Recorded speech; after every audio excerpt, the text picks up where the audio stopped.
belajar sambil mengajar. Nah, jadi dalam identifikasi suatu masalah tadi ya, tentunya ini suatu persoalan yang tidak mudah untuk kita lakukan. Pertama-tama, kalau kita mau mengidentifikasi masalah itu ya tentunya kalau saya lihat dari pengalaman sehari-hari ya, berdasarkan pengalaman lah kita identifikasi yang sering Bapak lakukan untuk mengidentifikasi suatu masalah. Ketika ada kasus lah contohnya, yang pertama-tama kita lakukan dan kita identifikasi itu adalah akar dari permasalahan. Belajar ada baru dari akar permasalahan itu, baru kita kembangkan apa bersama. Ketika jelas akar masalahnya, baru bisa kita lanjutkan ke tahap berikutnya, siapa pelakunya, dengan kejadiannya, kemudian selanjutnya bagaimana mencari solusinya. Jadi kalau Bapak menemukan masalah yang ada dalam saat Bapak memimpin dari kepala sekolah, dan Bapak mencari akar masalah itu terlebih dahulu, kemudian mengembangkan dan mengambil solusi untuk menyelesaikan masalah tersebut, Iya, Pak ya. Iya. Terima kasih Bapak. Kemudian Pak, selama Bapak menjadi pemimpin atau menjadi kepala sekolah, saat ada suatu kasus yang melibatkan dua individu, tapi mereka mempunyai nilai positif dari kesalahan mereka mempunyai alasan tersendiri dalam melakukan kesalahan tersebut. Bagaimana Bapak? Jadi maksud Ibu, di antara kedua yang bermasalah itu punya nilai kebajikan. Iya. Jadi inilah yang sebenarnya menjadi nilai. Kalau ketemu kasus seperti ini merupakan dilema besar kita. Mengapa? Kita berpikir dulu apa itu dilema. Dilema itu kan suatu persoalan yang sulit tapi harus kita selesaikan, kan begitu kan? Harus kita selesaikan. Dan dalam penyelesaian itu kemungkinan besar pasti ada yang dirugikan dan ada yang diuntungkan. Nah, kan begitu kan? Nah, tapi dalam hal ini kalau dia pada posisi sama-sama punya kebaikan, walaupun jalan tindakan itu salah, ini kan harus kita punya apa namanya ya, punya rasa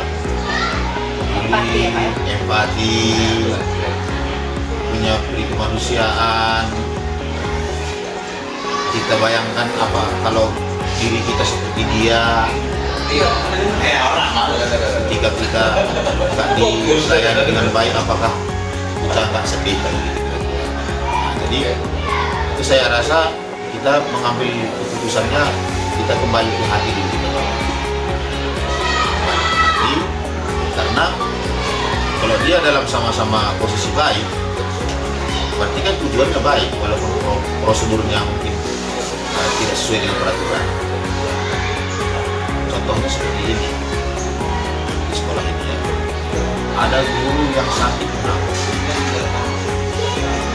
Ya, sakitnya itu sudah masuk, bisa dikatakan tergolong penyakit mental.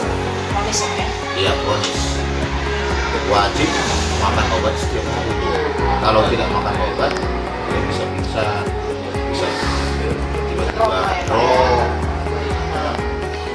Jadi dalam hal ini kan kita harus jeli melihat permasalahannya. Sementara tugas dalam tahun 20 sekolah ini kan besar, besar kan gitu kan. Dan selama ini dia pun selama tidak sakit, selama sehatnya dia rajin, aktif, prioritasnya tinggi. Jadi ketika dia sakit, tentunya kan jam di kelasnya kosong. Jadi ini kan merupakan dilema. Nah, sementara kalau di sekolah ini kan nggak mungkin anak-anak itu dibiarkan pulang tanpa belajar. Pulang anak-anak dari sekolah itu bawa oleh-oleh ilmu ke rumah, gitu kan. Dalam hal menyikapi itu kita harus bijaksana lah menghadapinya, mencari solusinya. mencari pengganti guru tersebut supaya kelas yang dipimpin oleh ibu guru ada dan menjaga juga perasaan rekan-rekan kerja supaya tidak ada kecemburuan. Iya, benar. Karena kan misalnya kita gantikan lah misalnya ibu itu dengan guru baru lah, gantikan dia mengajar di situ. Tujuannya kan tetap baik kan itu kan. Tapi belum tentu baik di mata kawan rekan-rekan kerjanya. Kami sama-sama digaji di sini kok, sama-sama mendapat tunjangan sertifikasi, dia di rumah mendapat tunjangan sementara kami datang ke sekolah mendapat tunjangan dengan lebih enak dia kan.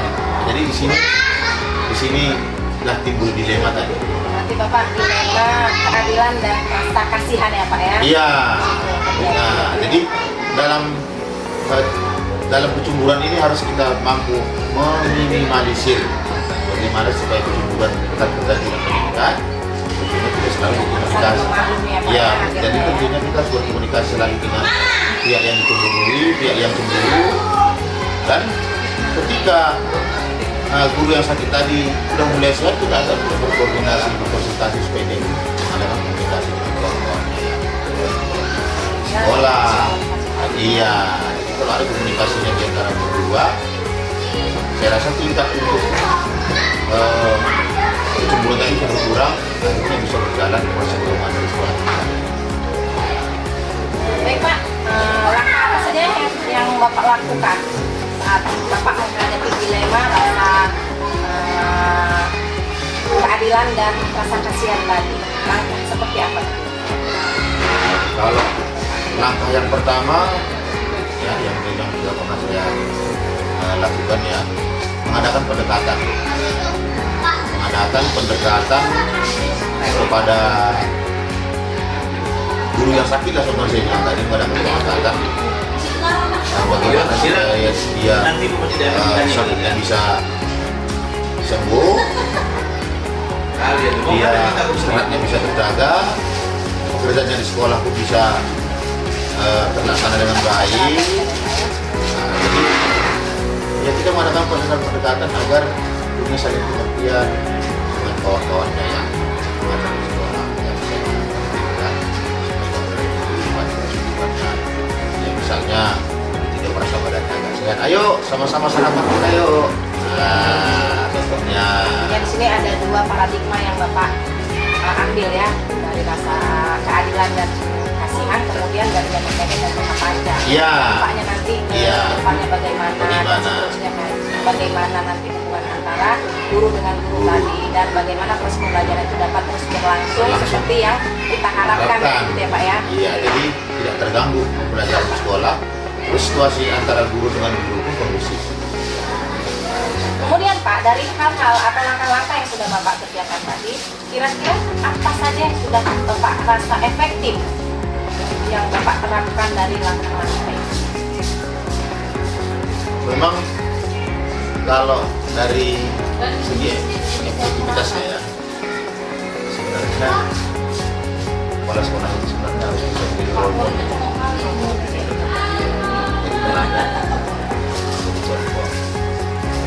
Kita mengadakan pendekatan. Kalau kita nggak menjadi role model, apa yang kita sampaikan? Belum dalam hatinya berkata naik, apa juga. Sebenarnya di situ letaknya. Artinya kita harus membuat kita layak dulu ya Pak ya. Iya. Mengualitaskan kualitas diri kita dulu, baru kita harus bisa menjadi role model. Seperti filosofi Ki Hajar Dewantara ya Pak ya. Nah, jadi ketika kita sudah menjadi role model di situ, apa yang kita sampaikan itu langsung mereka mengenal dan mereka bisa dengan segera mengikutinya. Ya, itu sebenarnya ya. Nah, jadi perilaku yang paling efektif itu role model dan pendekatan ya, dari hati, pendekatan disiplin kerja, itu yang lebih tepat. Dari setiap langkah-langkah yang sudah Bapak ambil dan Bapak sudah merasa efektif dari apa yang Bapak kerjakan, tentu ada tantangan ya kan Pak, saat Bapak Ya, menerapkan pasti. itu. Kira-kira tantangannya apa? biasanya apabila kita tidak bisa menahan diri, Mungkin emosi ya Pak ya? emosi yang tidak terkendali, timbulnya emosi timbul ini dia. Mungkin itu timbul kalau sekolah ibu alami juga. Ketika kita mengambil suatu keputusan, pasti keputusan itu tidak bisa menyenangkan semua hati guru. Iya, berarti tidak bisa mempersatukan pemikiran orang itu bisa satu pemikiran dengan kita ya Pak ya? Pasti ada yang berbeda. Jadi yang berbeda itulah nanti yang bisa membuat suatu dilema. Dia gosip sana, gosip sini, gosip sana, gosip sini, sampai ke kuping kita. Jadi kalau kita hadapi dengan pikiran positif dengan sabar, dan kita nggak menilai bagaimana yang menyampaikan informasi tadi, bagaimana jiwa dia, bagaimana karakter dia, kita bisa langsung emosi, bisa permasalahan timbul kembali gitu. Permasalahan baru ya Pak ya jadi kayak Permasalahan baru, sehingga apa yang kita putuskan tadi, keputusan dalam program lah, nggak berjalan dengan baik kalau kita tidak bisa menahan emosi. Jadi kita lihat persentasenya ya. Kalau memang misalnya guru kita ada 15, kalau hanya 2 orang yang istilahnya komplain tidak sesuai dengan hatinya keputusan kita tadi, 13 yang mengikut yang sesuai, ya kita harus bisa menahan emosi kita dan bagaimana kita penegakan kepada dia supaya dia pun mengerti dan paham. Apa yang kita programkan bisa berjalan dengan baik. Jadi tadi tantangan ya Pak ya? Ya itulah tantangannya. Tidak bisa kita menyatukan pemikiran individu yang berbeda. Orang punya pemikirannya masing-masing. Jadi kita sebagai harus memaklumi apa yang menjadi pola pikir mereka ya Pola Pak pikir ya? mereka. Sampai kapanpun juga tidak akan bisa kita menyenangkan hati semua orang. Pasti ada yang senang, ada yang tidak. Tapi kalau kasih persentase dan banyak senang, itu saya anggap itu Jadi bagaimana Bapak pada akhirnya dari perbedaan-perbedaan yang ada dalam pemikiran setiap teman-teman atau rekan sejawat Bapak, bagaimana pada akhirnya Bapak menanggapi ini semua? Saya menanggapinya begini, memberikan penekanan kepada teman sejawat bahwa kita ini adalah satu tim kerja. Dalam satu tim kerja bersama dengan seperti kita di rumah, seperti satu keluarga. Jadi tidak bisa juga kita lepaskan tugas kita dengan rasa kekeluargaan. Jadi di sini apabila ada satu titik yang membelok, salah satu di antara tim yang membelok, berarti tim itu tidak solid kan begitu kan, tidak bisa bersama-sama meningkatkan kualitas sekolah ini dan begitu. Jadi kita tekankan selalu kepada rekan kerja kita bahwa kita ini senasib, sepenanggungan. Jadi mari kita saling menutupi kekurangan teman, mari kita saling memotivasi, mari kita saling berjuang besar, mengucapkan selamat kepada yang berprestasi. Mari kita akui keunggulan teman kita. Kita tanya bagaimana yang bisa unggul. Saya rasa kalau itu kita tanamkan, ya mudah-mudahan yang tidak semangat jadi semangat, yang berprestasi pun dengan ikhlas membantu yang belum berprestasi supaya sama-sama naik. Tapi pada akhirnya Bapak mendukung setiap keputusan yang sudah diambil bersama. Kemudian saat ada pelanggaran-pelanggaran mungkin Bapak lebih mengingatkan budaya-budaya positif yang memang sudah pernah kita terapkan di sekolah. Iya, betul. Ya, Pak ya. Iya. Sangat ini ya Pak ya. Saya sangat termotivasi dengan kebijakan-kebijakan Bapak. Kemudian Pak, apakah saat Bapak mengambil keputusan dari permasalahan yang Bapak hadapi, Bapak memakai jadwal tertentu untuk melakukan tindakan itu? Itu tergantung urgensinya. Kalau dia masalah itu memang harus segera dan cepat diputuskan, itu memang kita sebagai pimpinan, sebagai kepala sekolah tidak boleh lalai. Ada itu kadang-kadang kasus ya, pernah kasus sesuai di sekolah kita. Dia main-main di lapangan sama temannya, akhirnya terjatuh, tangannya patah. itu kan tidak ada lagi istilah kompromi dengan guru. Bagaimana jika mulut dan sebagainya kan begitu kan? Ya langsung bawa ke rumah sakit atau bawa ke rumah sakit. Jangan lagi tanya-tanya mana orang tuanya, mana gurunya. Nah, itu langsung harus diwarnai. Iya, setelah ditangani baru kita orang tuanya, hubungi gurunya, hubungi siapa yang mendorong dia misalnya bisa jadi patah. Nah, jangan lagi bersoal siapa yang buat itu nggak perlu. Solusi apa yang lebih solusi ya? Itu nggak bisa diprogramkan. Tapi kalau dia misalnya kita dalam mengambil keputusan itu bisa memakan waktu yang misalnya 3 hari, itu harus bisa kita programkan. Bisa Bapak Ibu, yang bisa kita harapan, bisa bagaimana membuat kelompok belajar kita ini supaya penting meningkatkan potensi kita masing-masing. Nah, ayo kita bagi besok siapa-siapa yang sebagai pemandu dan sebagainya itu masih bisa. Jadi begini Pak ya, tergantung permasalahannya. Nah, kira-kira dalam Bapak memajukan atau dalam mengambil keputusan yang ingin Bapak ambil tadi dari hal-hal yang sudah Bapak hadapi, adakah sesuatu atau orang-orang tertentu yang memang Bapak libatkan di dalam pemikiran? Ya. Gini Bu, kalau pengambilan keputusan itu sifatnya tidak mendadak, tidak harus cepat.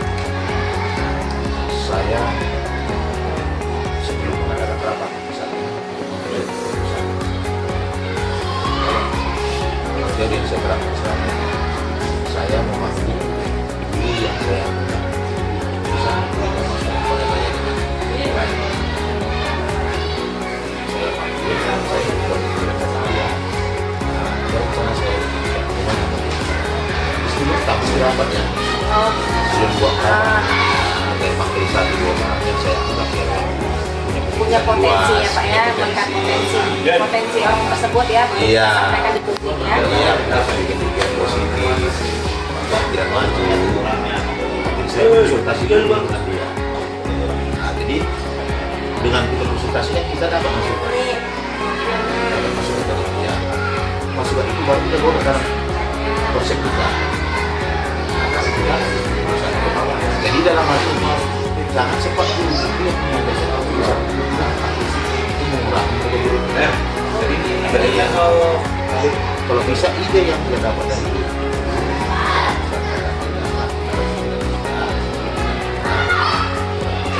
bodoh dan jangan sekali-sekali kita sampaikan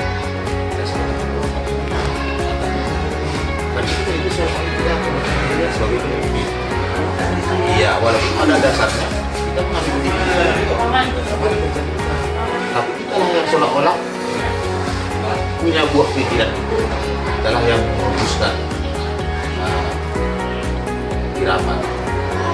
Artinya kita mencari faktor-faktor pendukung ini melalui kita belajar mencari informasi dari baik teman sejawat maupun dari orang-orang terdekat yang ada di sekeliling kita ya Pak ya. Dari pemikiran mereka bisa menjadi satu masukan agar kita bisa membuat suatu keputusan jadi lebih baik, lebih bijak gitu ya Pak ya. Gitu ya.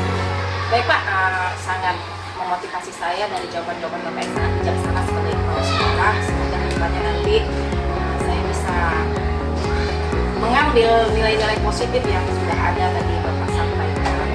Semoga kedepannya sekolah Bapak bisa semakin maju, berkembang seperti harapan kita sama-sama untuk pendidik atau pembelajaran yang berkualitas dan Pancasila.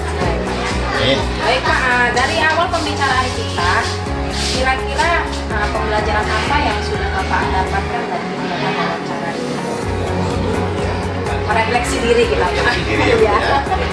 Jadi kalau dalam hal ini sebenarnya saya santai ya. Kenapa Ibu Junaida memilih saya sebagai kepala sekolah wawancaranya begitu. Ya. Jadi dalam hati saya ya berarti saya punya atau punya kemampuan. Dan begitu dalam hati saya Bu. Iya. Nah, walaupun dalam hatiku saya nggak tahu kan gitu kan. Nah, tapi penilaian saya berarti Ibu ini menganggap saya punya kelebihan dari kepala sekolah lain. Di dalam hal ini saya ucapkan pun terima kasih juga atas penghargaan yang diberikan sama saya kan gitu kan. Apalagi sampaikan sebelumnya ini akan kita tampilkan ke dalam media sosial, bilang kan gitu. Jadi ada kebanggaan tersendiri gitu, kebanggaan tersendiri. Datang kemarin jadi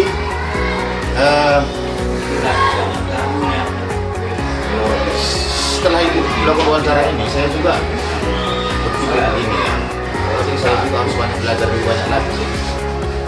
Nah, karena memang sebagai generasi depan ini punya apa ya, punya Memberi inspirasi Pak ya. ya, punya motivasi dan inspirasi yang tinggi buat saya. Terima kasih. Nah, jadi dengan melakukan hal seperti ini ya saya makin semangat untuk belajar lebih baik lagi untuk meningkatkan kualitas dan mutu sekolah ini.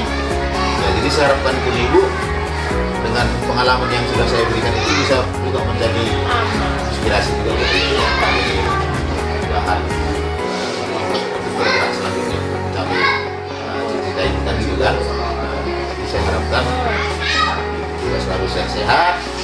Salam mengikuti sekolah penggerak ini, semoga nanti bisa diselesaikan dengan baik demi memajukan dan meningkatkan mutu pendidikan sekolah ya. Oke Pak, demikian wawancara pada hari ini. Terima kasih banyak atas waktunya. Semoga kita mengucapkan banyak terima kasih atas kedatangan kita kemarin untuk saya. Saya juga berdoa semoga kita sehat selalu dan bisa melaksanakan aktivitas guru penggerak dengan baik dan bisa terselesaikan dengan tepat waktu. Terima kasih Bapak. Selamat siang dan sampai ketemu lagi di lain kesempatan ya Pak ya. Ya, sama-sama. Bapak Miskun, selamat pagi. Waalaikumsalam warahmatullahi wabarakatuh. Ya, apa kabar Bapak hari ini? Sehat.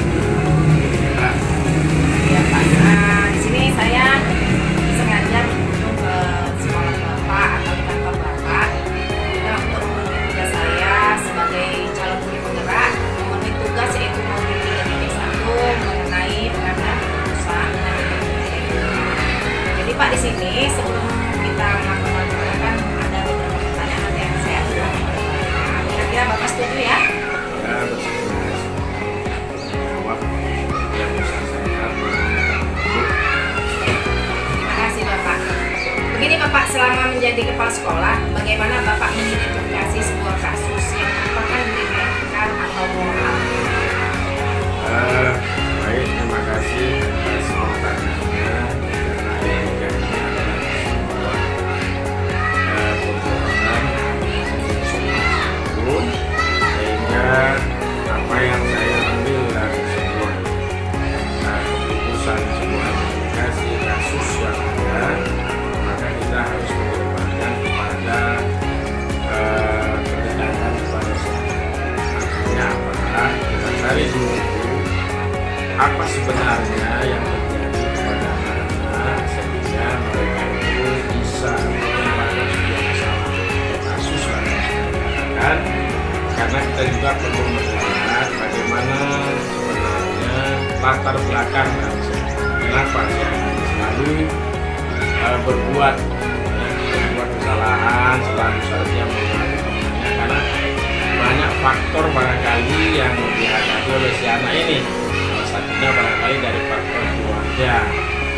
Karena apa? Karena anak ini awalnya adalah pendidikan yang utama adalah keluarga. Jadi sehingga kita tidak bisa menghukum secepat mungkin atau mengambil sebuah keputusan itu sepihak, artinya langsung kita menyalahkan itu anak, tapi kita lihat dulu bagaimana latar belakangnya sehingga si anak ini selalu saja membuat atau katakanlah ada kasus-kasus yang terjadi di sekolah. Itu yang saya identifikasikan dulu mengenai kasus-kasus yang ada di sekolah. Jadi kita mengutamakan dulu ya pendekatan dulu ya, barulah kaji nanti kita ambil sebuah tindakan. Apakah bisa sebuah apa namanya ya kita berikan nasihat atau sebuah apa namanya wejangan tersendiri atau memang dia tuh betul-betul membutuhkan sebuah pendampingan. Baru kita ngambil Iya, keputusan, barulah kita ngambil keputusan. Jadi dengan terburu-buru kita mengatakan wah ini anak ini nakal begini begitu, tidak. Kita lihat dulu bagaimana lakukan. Itu mungkin yang awal. Jadi kesimpulannya ya Pak ya, kita melakukan pendekatan kepada akar Iya. yang bermasalah, kita mencari akar permasalahan, akar permasalahan. apa penyebab, faktor-faktor apa yang mengakibatkan anak melakukan kesalahan atau kebutuhan dasar apa yang sedang dia usahakan Iya. untuk dipenuhinya. Kemudian kita melibatkan orang-orang terkait di mana kesalahan itu mungkin ada keterlibatan di antara orang-orang yang di sekitar anak. Kemudian kita mencari solusi, memberikan ide-ide atau melakukan pendekatan yang lebih ini lagi ya Pak ya. Kemudian baru kita mengambil sebuah keputusan yang bertanggung jawab gitu ya Pak ya. Oke Pak, terima kasih. Selama Bapak menjadi kepala sekolah atau menjadi pemimpin, bagaimana Bapak mengambil keputusan terutama pada saat ada kasus yang melibatkan dua individu tapi mereka mempunyai nilai-nilai kebajikan. Setiap dari kasus itu, individu itu mempunyai alasan yang baik dalam melakukan suatu kesalahan. Kalau masalah kesalahan dalam kebajikan itu ada nilai-nilai tersembunyi. Misalnya salah satu contoh barangkali dia memang melakukan kesalahan, tapi ada di situ nilai kebaikan. Selain dari kebajikan kita harus mempertimbangkan dulu. Pertimbangan kita adalah seberapa besar kesalahan yang dibuatnya dan seberapa besar kebajikan yang dibuatnya. Artinya kita ada pertimbangan. Pertimbangan itu harus kita pikirkan matang-matang sehingga kita tidak salah mengambil sebuah keputusan, kita tidak salah mengambil kebijakan untuk sebuah kasus yang memang sebenarnya nanti di ujung-ujungnya itu ada sebuah nilai kebaikan, tetapi ada sebuah kesalahan yang barangkali dibuat, yang barangkali orang lain itu belum mengetahui sebenarnya apa tujuannya. Salah satu contoh barangkali si anak itu mengajak temannya, ya segala paksa, ya tariknya, kemudian dia bawa, dia jalan, dia suruh ambil sampah secara paksa, itu kan ada nilai kebajikan, cuman cara dia itu salah. Kasus sehingga temannya itu merasa ini kasar kan seperti itu, jadi sehingga temannya itu tidak menerima apa yang dia dibuat. Padahal di ujungnya itu ada nilai kebajikan untuk membiasakan supaya setiap ada yang biasa dia harus ambil, dia harus bersihkan. Tapi memang dia teorinya itu yang salah, teorinya salah. Itulah yang mungkin sebuah nilai kesalahan kasus, tapi ada nilai kebajikan. Jadi artinya kita lihat dulu lah. Makanya saya melihat seseorang itu dari sebuah kesalahan kasus, dan saya menilai apa yang dia buat sebuah nilai kebajikan. Keputusannya itu tidaklah semena-mena kita langsung menyalahkan. Kita tidak langsung, ini salahnya atau ini salahnya. Tapi kita lihat dulu dari perspektif dari nilai kebaikan. Itu mungkin yang bisa saya jelaskan. Jadi dari gambaran kasus yang Bapak sampaikan tadi, di situ terkesan bahwasanya kita sedang berpikir dalam paradigma berpikir kebenaran lawan kesetiaan. Iya, itulah. Karena si kawan itu merasa ini kalau memang begini kan benar gitu. Sementara dia merasa kok caranya seperti ini gitu ya Pak ya. Karena caranya mereka tuh yang belum dapat gimana supaya membawa rumahnya itu dengan cara yang lebih halus. Baik, langkah apa saja yang akan Bapak lakukan? Yang pertama tentu pembinaan. Langkah-langkah itu pembinaan baik kepada si yang bersangkutan maupun kepada orang-orang yang di sekitar. Jadi dengan pembinaan ini bisa kita terapkan nilai-nilai kebaikan, nilai-nilai kejujuran, sehingga mereka nanti memahami apa sih sebenarnya yang kita sampaikan, apa sih sebenarnya tujuan kita ini memberikan suatu ujian kepada yang bersangkutan sehingga dia menerima. Jadi yang selanjutnya itu pembinaan. Yang kedua, barangkali kita bisa mengidentifikasi sifat ataupun karakter daripada si anak. Jadi kalau kita sudah tahu sifat dan karakter seseorang, makanya kita bisa menempatkan dia. Oh, ini karakter seperti ini, dia menurut ini. Kita berbuat dia seperti itu. Jangan kita paksakan yang dia memang nggak mau, yang memang dia nggak suka, yang memang dia nggak hobi. Artinya kita memaksakan suatu kehendak yang dia memang tidak hobi, yang tidak dia mau. Karena kan itu juga hasilnya nggak maksimal. Jadi pertama Bapak melakukan pendekatan pembinaan ya Pak ya. Dan pembinaan. Kita memahami Kita mendorongkan anak itu iya. karakternya, kemudian kita nanti baru kita bina dia. Melakukan validasi tindakan yang salah ya Pak ya, baru kita arahkan dan kemudian kita menanamkan budaya baik KDP di dalam anak. Intinya kita tetap kepada berfokus pada anak ya Pak ya, dan tidak Fokus meninggalkan pada anak nilai-nilai dan etika. berpihak kepada anak. Kan memang kita ini kan ditugaskan untuk membina anak. Nah, bagaimana anak ini ke depan ini berakhlak? Itu aja. Oke Pak, setelah itu hal-hal apa saja yang menurut Bapak sudah efektif dalam menangani dilema etika? Barangkali hal-hal efektif yang sudah barangkali yang dilema ini seperti misalnya kita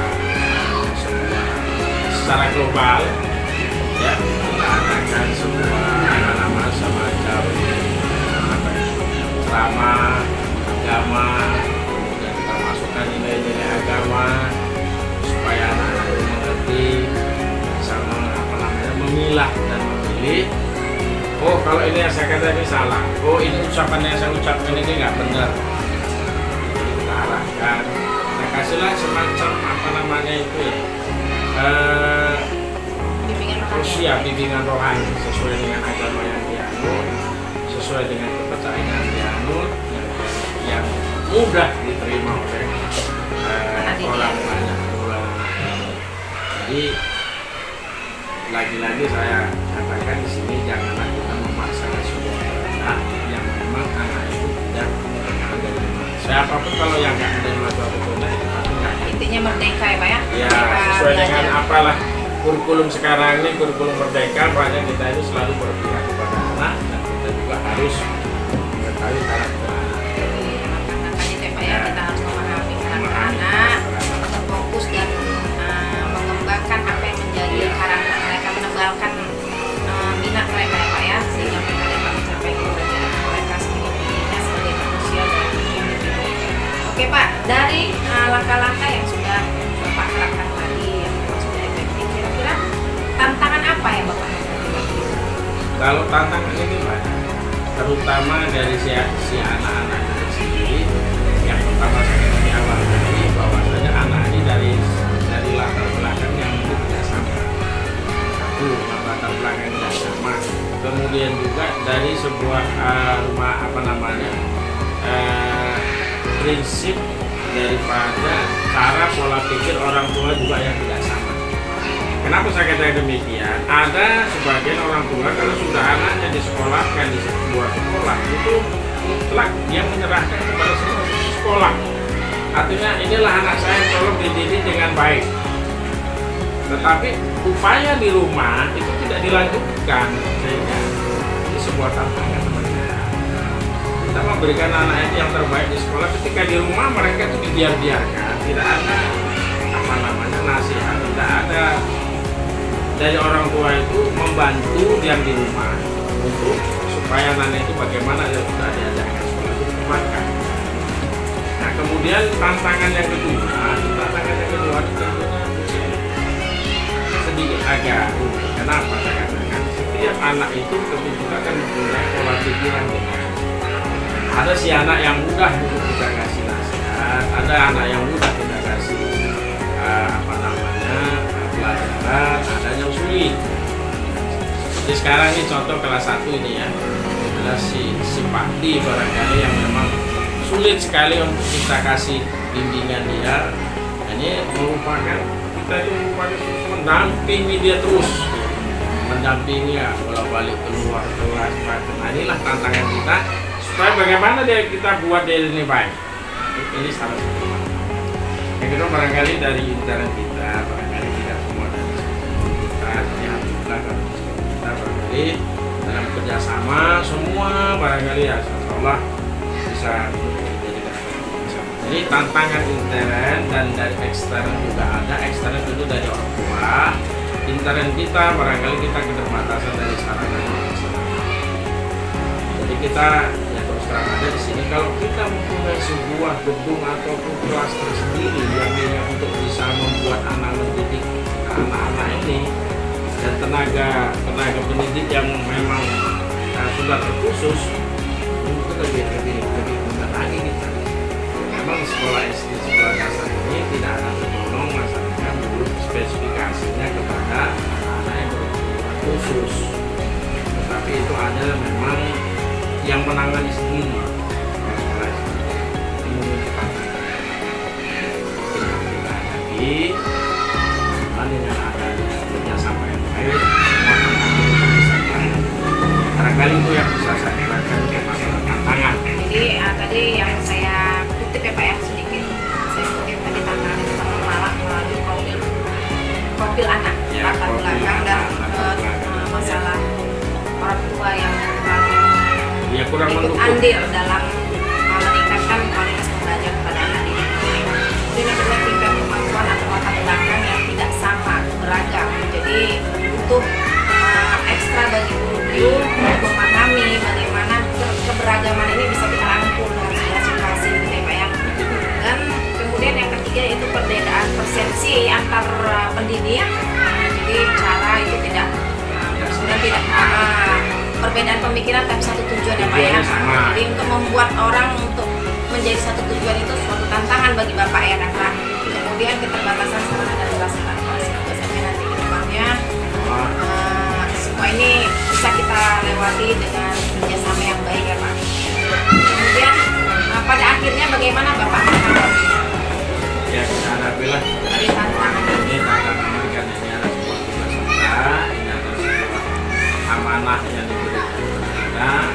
Jadi berubah sebenarnya sebuah pendidikan itu kan menciptakan bagaimana anak itu bisa berubah dari yang tidak baik menjadi baik, yang tidak tahu menjadi tahu, akhlaknya tadinya yang masih menyimpang kemudian kita luruskan. Itulah yang namanya menghadapi sebuah tantangan yang kita harus saling bekerjasama. Kita harus rangkul semua dari yang ada dari intern, semua pihak sekolah, warga sekolah, kemudian ekstern dari wali murid, dari kita bekerjasama dengan stakeholder yang lain supaya bagaimana kita mewujudkan cita-cita kita bisa mewujudkan bagaimana supaya anak-anak itu ini yang itu barangkali yang bisa saya berikan dalam bagaimana kita menghadapi sebuah tantangan. Jadi Pak, dari Bapak mengambil keputusan itu, apakah Bapak membutuhkan waktu untuk mengkhususkan? Kalau waktu sudah pasti, karena waktu itu adalah sebuah perjalanan. Ya, mungkin kita itu harus memerlukan spontanitas. Artinya Bapak menggunakan jadwal untuk menyelesaikan waktu masalah itu ini. sudah pasti kita buat bisa berjadwal, misalnya di hari-hari istilahnya yang keluar, kata anak-anak itu pasti kalau waktu membuat waktu. Berarti ada jadwal tertentu Ya. untuk menyelesaikan masalah yang tidak Bapak hadapi saat mengambil suatu keputusan ya Pak ya. Kemudian adakah faktor-faktor atau orang-orang tertentu yang Bapak libatkan sehingga keputusan ini dapat berjalan dengan Ya pasti seperti harapan? mungkin saya sendiri yang mengambil sebuah keputusan, sebuah ya istilahnya kebijakan tanpa ada bantuan dari pihak lain. Kalau kita memang mau menciptakan sebuah suasana yang baik, sekarang kita kerjasama dengan anak-anak ini, terutama ya kalau masalah akhlak itu kan tentunya lebih tentu adalah yang menguasai dan mau. Kalau di lain itu mungkin ada guru khusus ya, tapi ada di kelas, kalau di sekolah ini kan semua global. Artinya begitulah guru kelas juga menjadi pendidikan. Tapi yang terpenting di sini bagaimana kerjasama kita dalam kita untuk supaya bagaimana setiap ada kasus yang ada di sekolah kita yang ada di sini bisa diselesaikan. Ini dengan adanya ya bantuan kerjasama di pihak sekolah Enggak juga kita harus, kalau kita mengambil dari luar ya enggak masalah juga, kita libatkan apa, ambillah seorang ustaz atau rumah sebulan sekali atau setiap ada bisa lama, tapi nanti supaya di situ adalah sedikit silaturahmi. Jadi intinya tergantung dengan situasi apa yang kita hadapi ya Pak ya, saat kita membutuhkan saat kejadian itu memang melibatkan guru, memang yang harus guru yang kita libatkan dan berkolaborasi lah dalam mengambil suatu keputusan, bekerja sama yang baik ya Pak ya, sehingga kita dapat mengambil sebuah keputusan yang tetap tidak meninggalkan nilai etika dan berpihak kepada anak, tidak memberikan ini anak lah gitu ya Pak. Memang kita ini semuanya berpihak kepada. Baik Pak, tadi sepintas beberapa pertanyaan dari keputusan yang sudah kita lakukan, sangat memotivasi bagi saya sebagai satu penggerak dalam Bapak. Semoga nanti ke depannya apa yang Bapak cita-citakan untuk membangun anak bangsa ini bisa tercapai, dan sekolah ini bisa meningkat kualitasnya baik bagi guru maupun anak-anak didik kita. Itu yang kita. Iya Pak. Jadi Pak, dari awal pembicaraan yang kita lakukan ini, apakah pembelajaran yang sudah Bapak dapat? Dari sebuah kapal yang pembelajaran ini tentunya kita bersama pembelajaran daripada sebuah pendewasaan supaya kita ini bagaimana bisa menghadapi segala masalah yang ada, segala kasus yang ada dengan bijak, tidak merugikan siapapun, tetapi kasus itu diberikan. Artinya apa? Kita tidak berpihak kepada satu orang, dua orang, tapi kita bersama. Jadi berpihaklah kepada anak, berpihaklah kepada masyarakat yang sudah mempercayai kita, supaya kita itu saja barangkali yang bisa saya ambil, dan juga dari pembelajaran bersama. Tidak mungkin sebuah perjalanan hidup itu tidak ada masalah. Cuman ketika kita punya masalah, kita jangan tidak ada masalah. Diselesaikan masalah itu dengan baik-baik, dengan sesama. Jangan selalu kita menyalahkan sepihak, tapi lihatlah apa yang sudah terjadi. Yang sudah terjadi, jangan kita mencari kambing hitamnya, tapi harus kita selesaikan. Itu masalah. Oke, terima kasih Bapak atas waktunya, sangat menginspirasi saya. Semoga Bapak saya bisa menjadi pendidik yang berkualitas ya Pak ya, dan Bapak pun dapat menjadi kepala sekolah yang seperti yang kita harapkan, dapat memajukan dunia pendidikan sesuai dengan harapan Bapak mengajar di tanah, sehingga pendidikan kita ini dapat menjadi panutan lah dunia. Tapi dunia iya Pak. Jadi amal jariah Pak ya. Satu pesan saya Ibu, kalau kita memang sudah menjadi seorang anak, konsep anak, ajak kami semua jangan ada identifikasi yang tidak baik, tapi buatlah yang baik. Sampah hasil